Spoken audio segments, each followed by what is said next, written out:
All right, let's take a look at this skill here where we're going to be finding the roots of a factored polynomial. What's great about having a factored polynomial is it makes finding the roots very, very easy to find. All right, so whenever we're looking for the roots of a factored polynomial and the polynomial is already factored, one of the steps in which we take is simply setting the entire polynomial or the product of polynomial equal to 0. Okay, when we do that, that allows us to use the zero product property. The zero product property allows us to split each factor into an equation. So we create 3 equations out of this. The first, which will be x minus 2, which is 0. The next one will be x plus 5, which is equal to 0. And then the last one, x plus 2 equal to 0.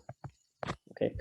Each one of these represents a solution to the polynomial, and it also represents one of the roots of the polynomial.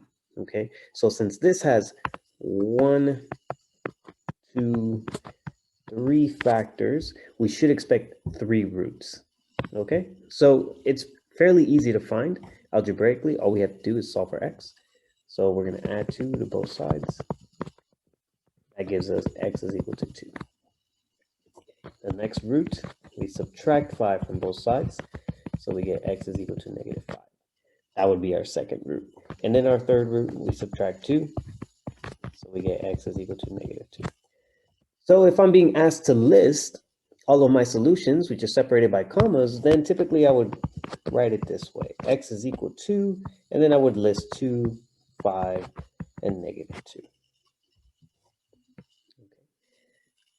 Let's take a look at a different example where you might not see the full polynomial written out, okay? But notice that this x minus 8 is indicating there's a power of 2. So what this translates into is x minus 8 times x minus 8. Now remember that when we're solving for the roots of a factored polynomial, what we want to do is take the full polynomial, x minus 8 times x minus 8, and set that equal to 0. Okay, now we can enact the zero product property, which says split this into as many equations as you have factors. So this tells us x equals 8 equals 0. I'm sorry, x minus 8 equals 0, and then x minus 8 equals 0 again. All right, so all we need to do now is add 8 to both sides.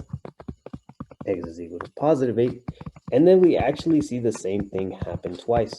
Right, this is fairly common. All right, now if I had to list the answers, well, the answer could just be 8. In many other times in math, though, this is also called a double root, okay, which means it's the same root shows up twice. Okay, so it is 2 roots, it's just that it's the same one happening twice. Okay, and there it is.